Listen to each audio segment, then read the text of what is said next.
Welcome back to Level 10 Leaders. I'm Ryan Castle. Today's guest spent the first half of his career doing rocket science, literally aerospace engineering degrees from Princeton and Stanford, research at NASA, then a decade building products at Apple, Adobe and Motorola. By every normal measure, he was on the fast track. Then he walked away from it to spend the next 20 years studying one question: how do people actually take care of each other? That question became Atlas of Care, the non-profit he founded. It's taken him everywhere from corporate boardrooms to Navy SEAL teams to high school classrooms, testing the same simple idea in wildly different settings. That camaraderie, real, mutual, deliberate connection, isn't a nice to have for teams. It's the foundation everything else is built on. He's brought that research into a new book for leaders called Camaraderie, and today he's walking us through the tools inside it. Starting with something called the Care Map and a framework for self-discovery that's helped everyone from a retired Army Ranger to a physician managing her own illness see something about themselves they'd completely missed. My guest today is Rajiv Mehta. Let's get into it. Rajiv, welcome along to the Level 10 Leaders podcast. I'm very excited to unpack some of the journey you've been on in today's show. I'm looking forward to it, Ryan. Thanks for inviting me. Now, Raj, as we get started, what we like to do is hit you with a few fast fact questions, have our audience get to know you a little bit. So let's dive in. Are you a breakfast or dinner kind of person? Oh, you can't skip breakfast. You've got to have that tea, the toast, the newspaper. Just got to have that slow start to the morning. Okay, and do you read a physical newspaper? I do. I feel like I'm one of the last in the world to keep paying for the Dead Tree version, but it just feels right. Yeah, I understand this is a bit of a theme for you. You quite like the analog, kind of low digital approach to things. And maybe for a bit of context here, and we'll dive into this more later, but you've had a very tech-focused career with organizations like NASA and Apple, etc. So do you want to maybe just tell us a little bit about why you like the kind of analog approach? Well, it's almost like it's like the right tool for the job kind of thing. It's not like I have a love affair with tech or antipathy for tech. It's just newspapers and paper and pencil are all technologies as well, as is speaking. So, you know, it's not to get overwhelmed with the thing, but more the experience. I like that. Raj, on holiday, would we find you doing something adventurous like bungee jumping, or are you more likely to be on the pool lounger with a good analog book? I'd probably be more just hanging out with family. And so Okay, whether that's, going for a hike or doing board games, it's just more the togetherness of it. That's key. nice. And what's been a recent holiday destination for you when you've had an opportunity to do those things? Oh, with my wife and I, my sister-in-law and I, we went to Portland and Oregon for a while, hung out at the Oregon coast, which is cold, but it's very pretty. Yes. And just hung around in Portland and all. It was my nephew's graduation was the Oh, occasion to nice. start everything. Okay. So it was beautiful, but not too much swimming in the ocean. Definitely not swimming in the ocean. A little too chilly for that.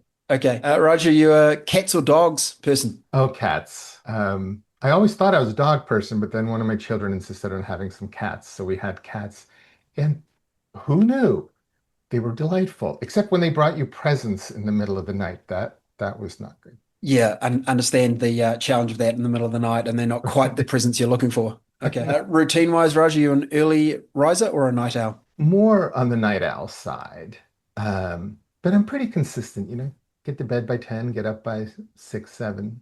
So it's just routine. Yeah. Okay. It sounds like I like you've got this very calm energy about you, Raj. You just kind of it feels like you've got the world figured out.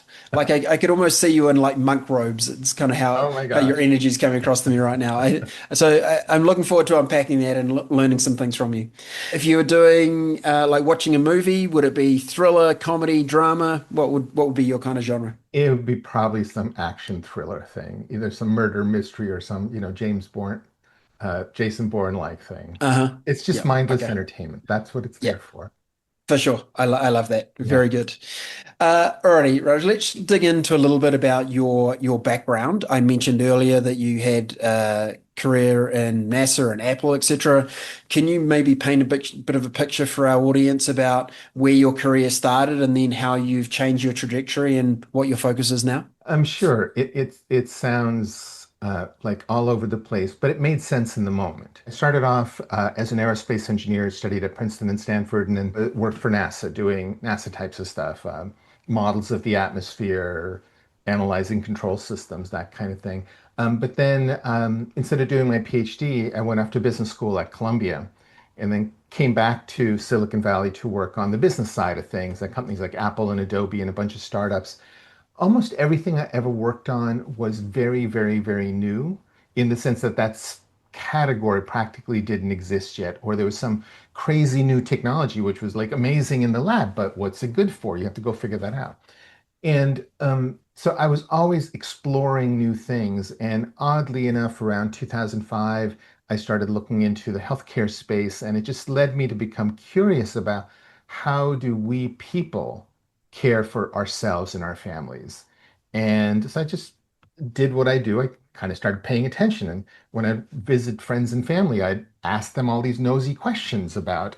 To my complete surprise, within a few years, I was seen in certain circles as an expert on consumer health because apparently I'd done the absurd thing of like visiting people in their homes. And it led to me focusing for the now the last 20 years, how do we people care for ourselves, our families, our teams, our organizations, our communities? And but bringing all my NASA tech background with me, I experimented in ways that had never been done before.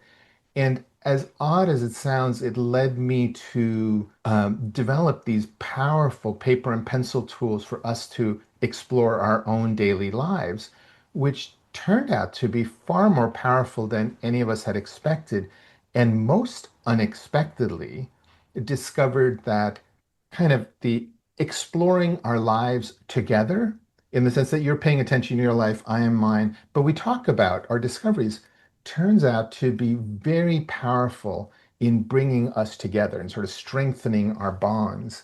And upon discovering this for the last 5 years, I paid much more attention to this, especially in a work environment where camaraderie is so critical for sustained high performance. And so it's like, well, if I'm having an impact, pay attention, figure out what's going on here, and really sort of double down on that, which has led me to write this book about camaraderie.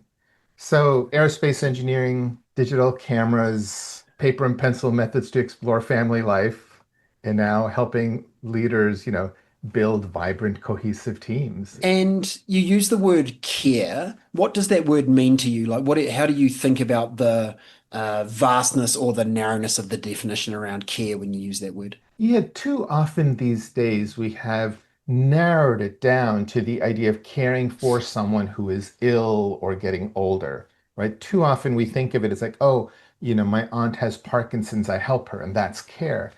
And it's like, no, care is this very fundamental human thing. We are a very social species, and so we care for each other every day. So, at a very trivial level, but not, I help people recognize care in their daily lives. Like, the fact that that barista smiled at you and remembered your order because you're there every day made you feel good. That is care. The fact that your colleague brought in a bunch of donuts to work because he thought everybody would like them, even though you don't, but you appreciated the instinct behind it and so forth. It's like seeing care in our daily lives, noticing the shopkeeper who, sweeps the stuff outside our store is helping to keep the neighborhood nice and just observing that we do care for each other in these different ways and recognizing that care has such a big impact in our life. So I think if we don't see it, we don't appreciate how powerful it is. So it's seeing care in that very human, fundamental way. And it feels like there's a strong overlap there with gratitude. So not only seeing the care, but the appreciation of the person sweeping the path outside the coffee shop that you go to Yes, each morning. yes, Kind of an yes, overlap of those yeah, two principles. Okay. I'm going to take us shortly into maybe a bit more of a leadership focus in a more of a business right. context. Yep. But I'm curious when you started to explore these ideas and you were using these paper and pencil tools in a family environment. Can you share an example, Raj, of just one of the tools maybe you've seen work well in a family environment and how it's helped people? I think you mentioned awareness of themselves, but then discussing those with others and how they help people connect. Yeah, and I'll I'll start there and show how obviously relevant it is for work as well. It's like we can't separate this. So one of the tools that turned out, one of the first ones I worked on that turned out to have so much more power than we expected was something called a care map, the Atlas Care Map. And it's about you paying attention to your close circle of friends and family, recognizing who's caring for whom in what way. So yes, there's someone helping out sort of hands-on because you have some illness, but then you have this nephew who like does web research just because he likes to and gives you lots of information. Anyway, you uh, top of mind, you take a look at this and you draw a diagram of this. I show you how. And that has proven to be eye-opening for almost everyone to sort of see the care that they kind of know but never paid attention to. And what people learn, of course, varies tremendously. So, you might recognize from a like a family caregiving in the narrow sense perspective that, oh, your brother is helping a lot. You just hadn't paid attention to it because you're never there when he's doing the helping. But it's also gone much broader than that. For example, there was a retired Special Forces Army Ranger who had built these extraordinary skills for like disappearing in plain sight, actively not allowing people to get to know him, which was helped him survive all of the kinds of things he did. And yet, these skills had become so just part of his personality that nobody in his neighborhood knew him. He had actively not allowed people. But this woke him up to the fact that, well, now that he was retired, these skills were going to make life incredibly lonely. And so it helped him recognize that he had these skills that were now sort of not useful. And so it gave, the impetus to go out and meet his neighbors. And it made a huge difference in his life. And one might argue that, oh my God, that's so trivial. But no, this was a big deal for this person. So that sorts of stuff. And in the work context, part of the reason that this has proven to be an incredibly powerful tool in knowing our peers and so forth is partly because we as human beings, all of us, are so strongly impacted by our close friends and family, and it's not restricted to home life. It seeps into everything we do. So if we don't recognize it, we don't see the impacts on it at work. And since this is something that's so human to all of us, getting some insight into each other's lives turns out to be very valuable. You now have some understanding as why is this guy so flaky today or whatever it is. And it just brings you closer to each other because for most of us, it turns out we like being human with each other.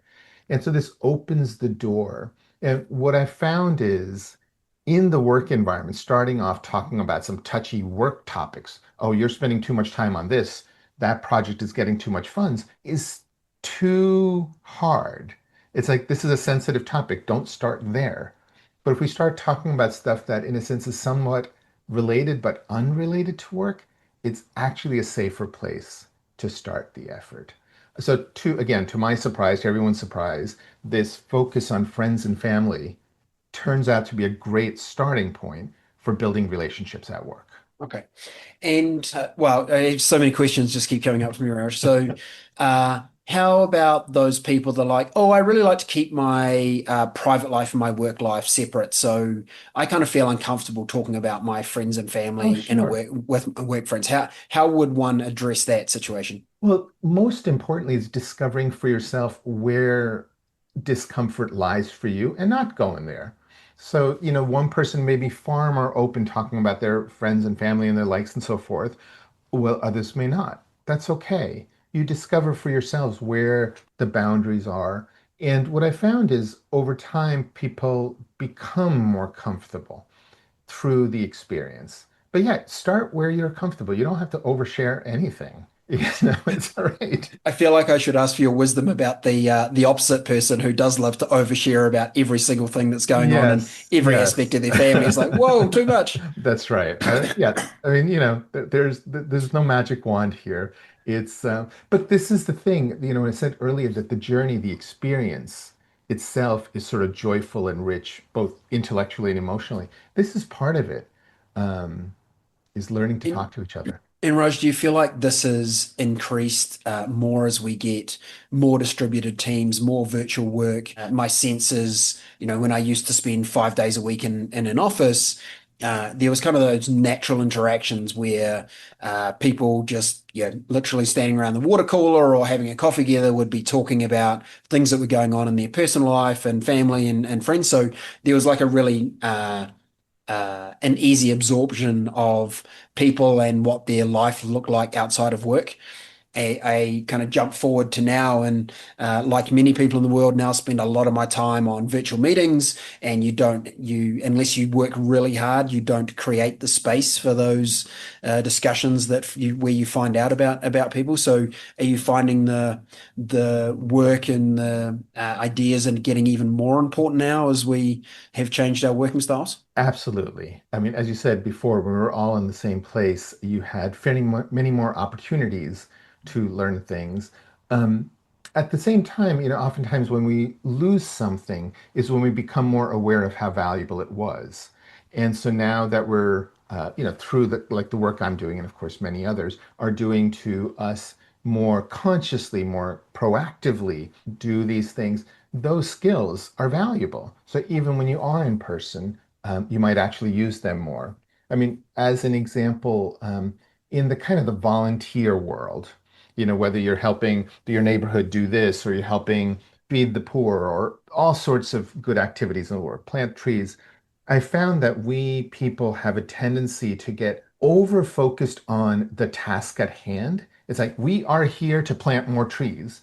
And so you'll like over index on that and not deal with the frivolity of talking to each other. Like that's wasting time. You're here to plant trees, and which is the most absurd thing. It's like, no, we as a community are doing something together. Underneath it all is getting to know each other as community. And so those were opportunities, like in a sense, from the past where we were together, where we actively don't pay attention to each other. And it's like, now that we recognize this from the work environment, perhaps we'll put more energy into knowing each other in those environments as well. Yeah, I think there's so much compelling research coming about the importance of connectedness. I think we hear terms like the loneliness epidemic going on in our world right now. I was fortunate enough to visit Ikaria in Greece, which is one of the Blue Zone islands, just a few weeks ago. Hmm. And there are a number of things that contribute to being a blue zone, but certainly one of them is like connectedness with community. Right. And it was Yes. really obvious to observe in there where you just see like multi generations dining together, even though not even in their own home, but actually out at the local taverna, and you see that connectedness and the community aspects of what going on. And in a small environment, obviously I was there as a tourist, but you see sort of locals walking down the road and they're literally calling out hello to each of the shopkeepers they walk past. So that sense of knowing was really, really strong. And I Yes. feel that blends Yes. into a lot of what you're talking about here. Yeah, the way to put it very simply, it's relationships before results. We, especially in the modern world, tend to think, oh, this is what we're here to do. Let's just focus on that. Let's get it done. Not appreciating that if you don't have that foundation of strong relationships, you won't be able to get things done efficiently in a sustained level. Because this crisis will happen in that one and that one. And if you don't have those strong human bonds, you simply can't. You also, if you don't know each other very well, you can't tap into each other's expertise. You Mhm. don't know that Joe is incredibly skilled at that. We've never needed it before, but who knew? But if you didn't know, you can't tap into it. So we need to prioritize relationships before we can really have great results.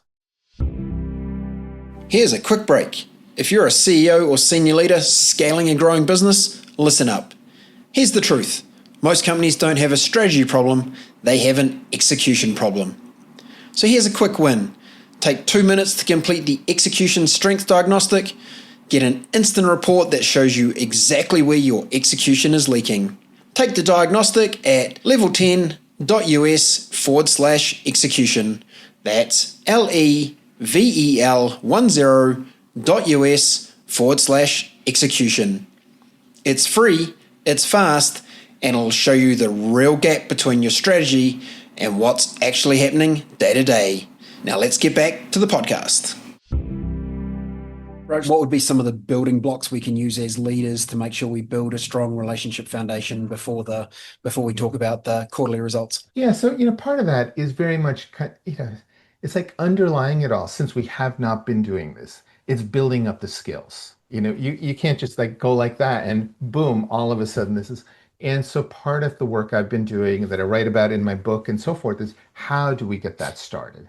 And so this tool that I mentioned, the care map tool and a few others are a way to get those conversations started on things that really matter. So like, let's not just pick some random topic to spend time on. These are things that actually turn out to be really valuable from knowing yourself, knowing each other. But underlying kind of learning about your family is learning how to observe your world, learning how to talk to each other about this, learning how to be curious. And so that those underlying practices will allow you to continue. I also, this is hard to necessarily make sense without seeing graphics, but I've created this set of 6 such tools for paying attention to friends and family, to paying attention to the spaces that you're in, to conversations during your day. They're all kind of pencil and paper oriented tools. By design, they're all dramatically different from each other Mhm. in terms of how they look and the process you go through, which is somewhat of a hassle because you're starting from scratch every time. So it's a little bit more of a learning curve, but it's on purpose to kind of empower you with a rich collection of approaches that you can then tap into for whatever else you want to observe in your own lives. So it's learning to observe, learning to converse is where you have to get going. And then in the end, it's going to be your own thing. I mean, building camaraderie, building a strong sense of team spirit is always a custom job. It's not, I'll take this best Sure, practice. Every group of of people course. is different. And so it's Yeah. learning how to do it is really key. Okay. And could I let me give you a scenario. I'm being pulled together into a project team. I'm now with 6 people that I've never really worked with before. Maybe I've seen them in the corridor or seen them on a Teams meeting or something. I'm now leading this project that's got these 6 unfamiliar people in a group. Could I use the care map as a let's get started here? And how would I do that? Yeah, yeah, you absolutely could. And again, almost every time I've done this, it's proven to be very valuable. I'll happily tell you about the one exception very briefly Mhm. because it was so absurd.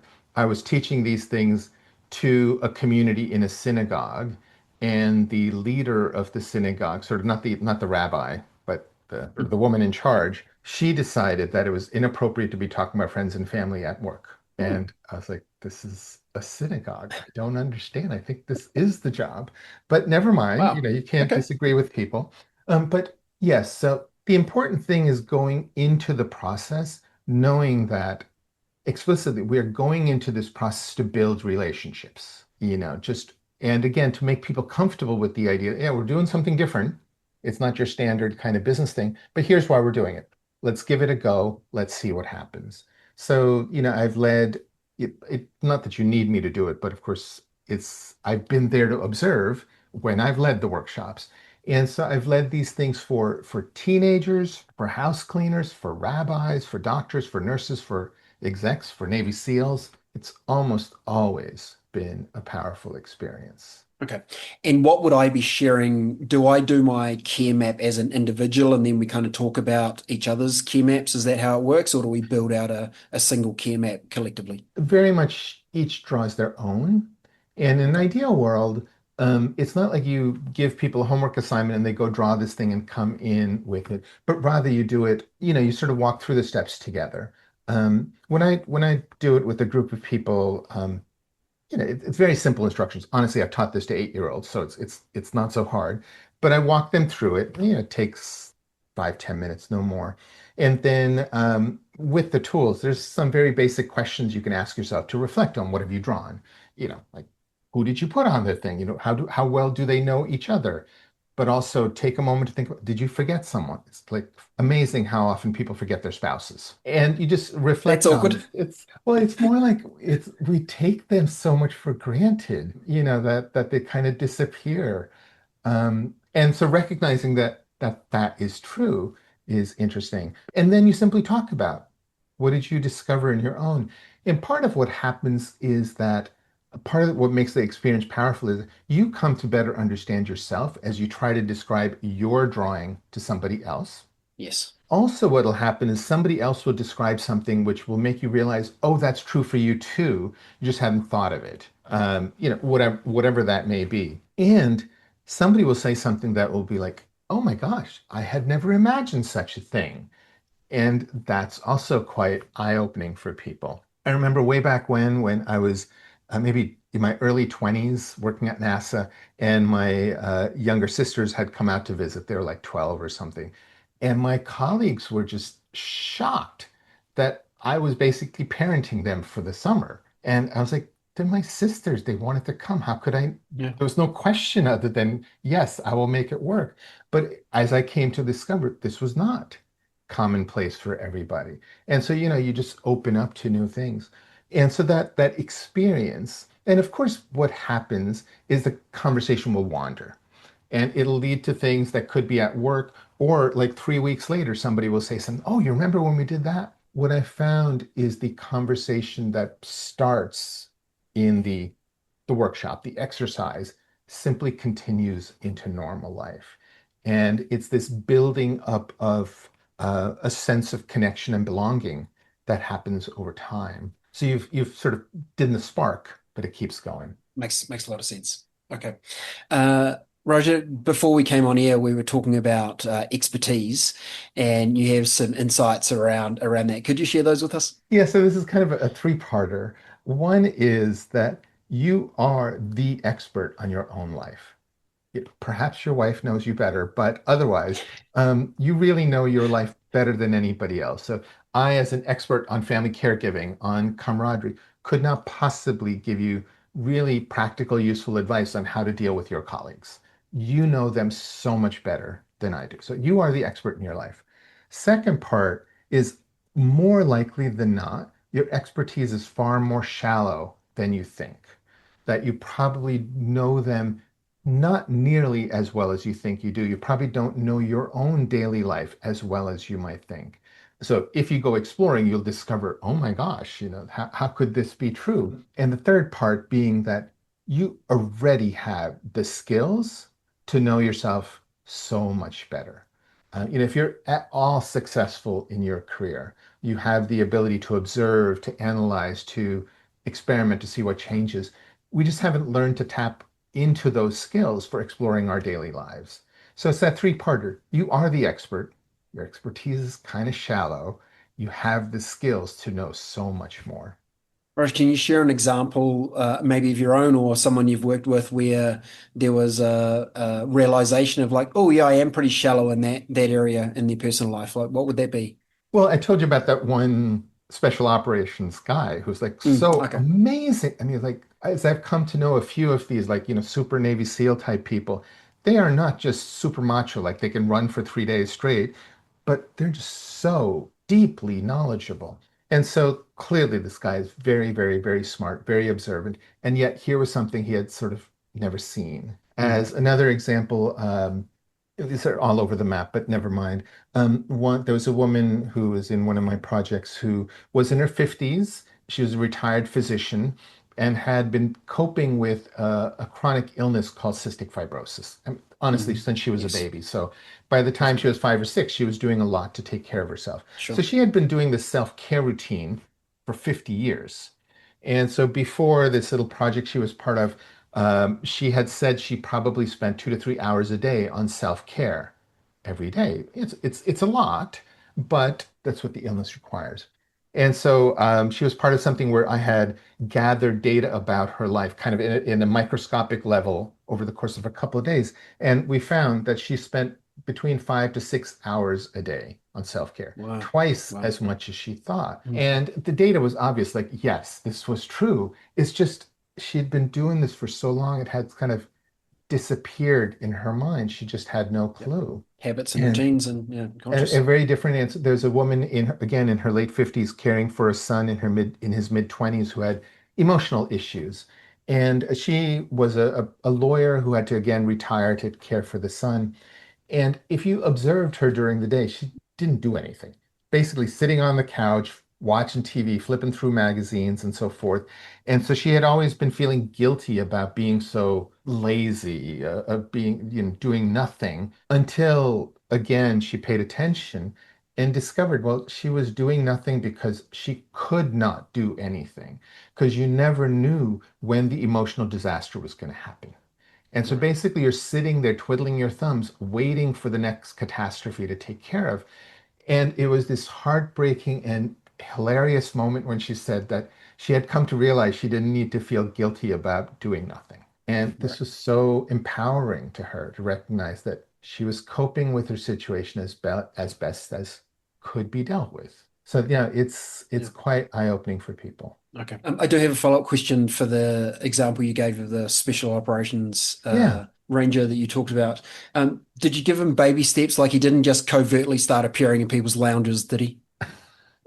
I did not give him any instructions at all because I had not Okay. a Okay, clue good. what he should do given his personality and so forth. No, but again, you I just thought, reckon, given the skills, like you want to make sure that you don't just go from like I'm invisible to my neighborhood to now I've infiltrated the local family and I'm appearing at the dinner table without them knowing. but as a very different work example, which presumably is far more relevant than the healthcare examples. So there was a CEO of a software company who had been through this. He had one of his employees come to him, one of his engineers, sort of complaining that there was just too many tasks on his plate, that he wasn't able to do everything. And rather than the CEO simply pointing out to him that, well, these five things you're working on is a waste of time. Stop doing them. Rather than do that, he simply kind of gave him a simplified version of one of my tools to say, look, just pay attention to each of your tasks. And on this little diagram, put a slash mark if you spend 15 minutes, put an X if you spent half an hour, and put a circle if you spent an hour. And just, you know, in different quadrants, if you will, many more pie sections and quadrants, Sure. just write down project A, project B, etc. Let's just see what you're spending time on. And within a few days, the guy came back and told him, oh, he had discovered the solution to his problem, that these three projects didn't need to be done. And so, the CEO was thrilled. The employee was thrilled that he was so smart at figuring it out himself. CEO was thrilled that his employee had figured it out for himself. And again, this is not to mock the employee. It's just we're unused to this kind of using our skills, our scientific skills on our work life in this way. It just, you are good at this. You need a little impetus. You need useful tools to get started, but people discover for themselves. Yeah. And that's where the power is in self-discovery, right? Not having And someone else tell you. self-discovery, because honestly, you know what you should do with the discovery. I don't. Yes. Okay. Yeah. So Raj, we've talked about always focus on the relationships before the results. That we are the expert, but be cognizant that maybe our expertise is a little shallower than we think, but we do have the skills to do better. Talk to me about like the experience and how do we go about continually building this, and where do we look for the payoffs and those kind of things. Well, in a sense, so in my book, in my talks, I give examples of such tools for looking. And there's a wide range. So some are very useful, some are very niche. Doesn't really matter. Some of them are very useful, and therefore I recommend those as a starting point. But what you're doing is learning to see, because your particular issues, I could make 100 tools. None of those will be exactly right for your particular. It's learning to observe. And so you learn these tools to get good at the skills of doing this, and then you go do whatever you need to do. And so you will discover for yourselves. And presumably, some of these tools will become kind of a normal practice in your life.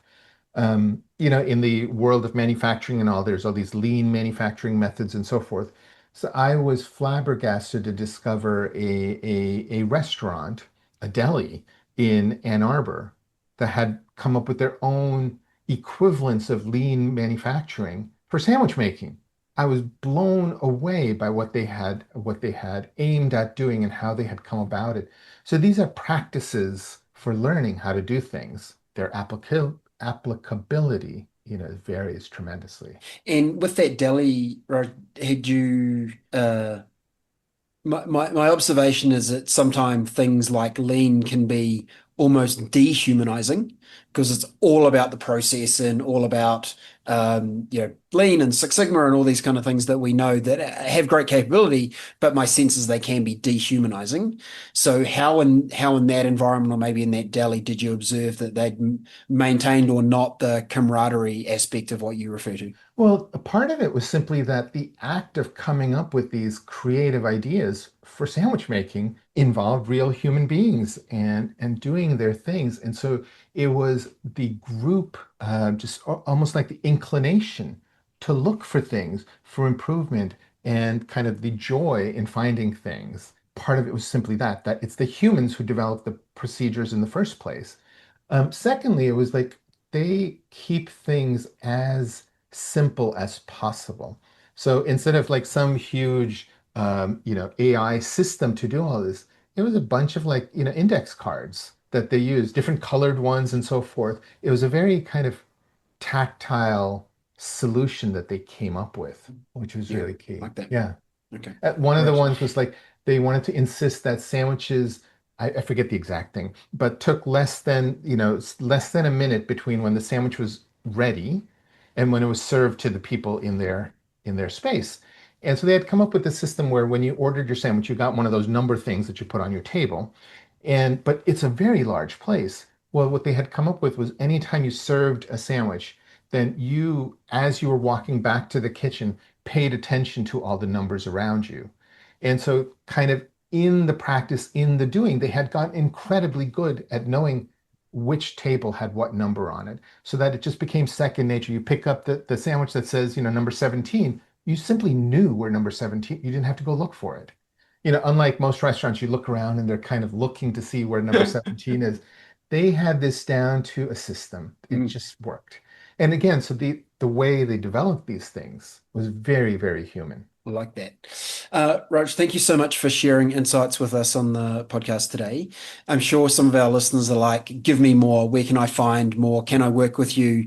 Give us some ideas of where we can connect. How do we find your book, Camaraderie? What other tools do you have maybe that our audience can access? Sure. So my website is mappingourselves.com, mappingourselves.com. And one of the big tabs is resources. And so you can find the book noted over there. There's also a thing called the Mapping Ourselves Workbook, which is a free download with these 6 tools. Um, it's literally free to download. Learn from it. I Amazing. wrote these things as well as I could so that you can. Thousands of people have done so. And so it's funny, there's a dual message here because life can never be simple. I wrote the workbook, I wrote the book to empower you to do this yourself. And in a sense, I know you can. On the other hand, the way life works, I've also seen that learning anything from algebra to rocket science goes better when you have an instructor rather than you learn from a book. It's just human nature. So I've put in all this trouble to create these books so that you can do it for yourself. But if you need help, reach out. Wholeheartedly agree. And we're in the best place to connect with you is on mappingourselves.com. We can Yeah, get your contact details exactly. there and Very connect. easy. Okay, fantastic.